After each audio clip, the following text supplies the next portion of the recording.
to commence jury selection in a felony case where an innocent woman is being accused of something that could send her to jail for 7 years. She's accused of assaulting a police officer and interfering with his official duties during the 6-month anniversary of the Occupy Wall Street takeover of Zuccotti Park, last March 17, 2012. On that day, over 70 people were arrested at Zuccotti Park, where they were celebrating the anniversary of the Occupy Wall Street occupation of Zuccotti Park, where they had been evicted. Cecily McMillan was one of the 70 people arrested that night. She was one of the innocent people arrested. She was leaving the park pursuant to the police department's orders when she was brutally assaulted by a police officer and subsequently accused of assaulting that police officer as she was innocently leaving the park in order to celebrate St. Patrick's Day. The trial is one where the District Attorney of New York County has chosen to proceed in a case where the person who was arrested was severely beaten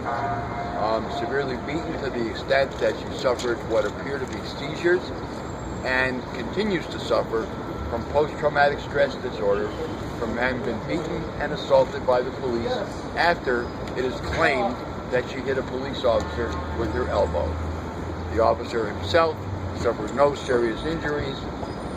The allegations are that she interfered with his ability to escort somebody out of the park.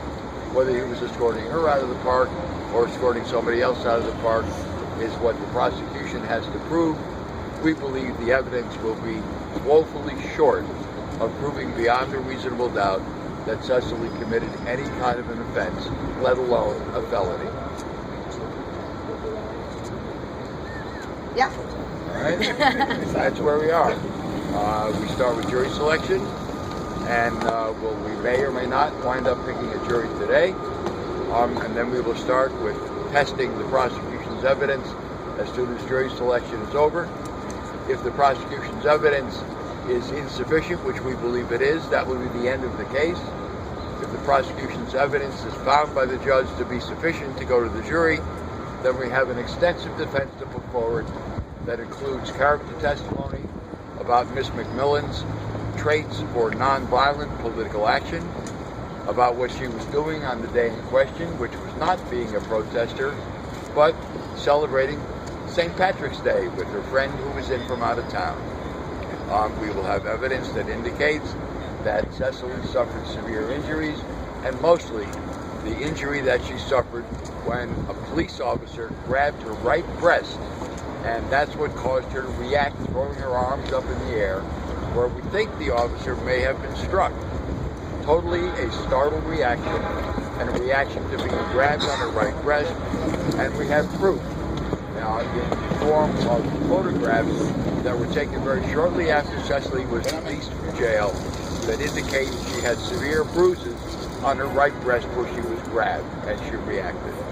All the other bruises that she has were on her back and on her head, where she was pushed down on her face and beaten by the police.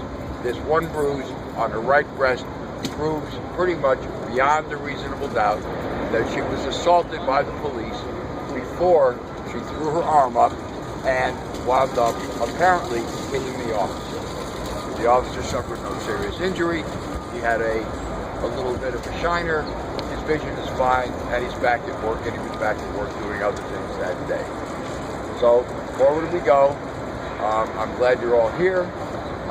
Come and watch the American system of justice hopefully work to render an innocent person not guilty. Thank you for being here today. Yay.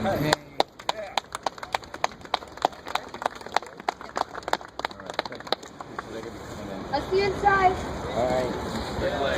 All right. Stay strong, Cecily. Way to go. Thank you. All right.